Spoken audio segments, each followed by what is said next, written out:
அப்போமே வந்து இப்போ வரைக்கும் பார்த்தீங்கன்னா, ஆர்சிபிக்கு வந்து பவுலிங் மட்டும் தாங்க ரொம்ப மொக்கையா இருக்குங்க. நம்ம அல்ஜார் ஜோசப் வந்து டீம்ல இருந்தாரு. அவர தூக்கி வெளிய வச்சுட்டு டோப்ல எடுங்க. அப்ப தான் ஆர்சிபி வந்து வின் பண்ணும்னு சொல்லிக்கிட்டு இருந்தோம். ஆனா, அப்பவும் பார்த்தீங்கன்னா, ஆர்சிபி வந்து தோத்து தான் இருந்தாங்க. அடுத்து பார்த்தீங்கன்னா, நம்ம கிரீன தூக்கி வெளிய வச்சுட்டு வில் ஜாக்ஸ் எடுங்க. அப்ப தான் ஆர்சிபி வந்து வின் பண்ணும்னு சொல்லிக்கிட்டு இருந்தோம். ஆனா, அவரு வந்ததுக்கப்புறம் பார்த்தீங்கன்னா, தோத்துக்கிட்டு தான் இருந்தாங்க.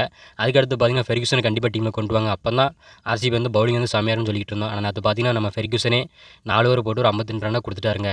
டோப்லி பார்த்தீங்கன்னா, 4 ஓவர் போட்டு 62 ரன்ன குடுத்துட்டாரு. ஆனா, நான் கூட பார்த்தீங்கன்னா, பவுலிங்க தாங்க குறை சொல்லிக்கிட்டு இருந்தேன். உண்மையாவே பார்த்தீங்கன்னா, பிட்ச் தாங்க.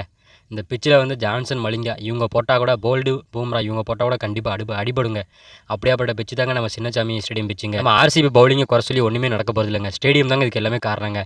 யார் வந்து பவுலிங் போட்டாலும் 4 ஓவர் போட்டு எப்படியும் 50, 60 ரன் குடுத்துருவாங்க. நம்ம சின்னசாமி ஸ்டேடியம் பிட்ச் பார்த்தீங்கன்னா, ஆர்சிபிக்கு வந்து சப்போர்ட்டே பண்ண மாட்டேங்குதுங்க.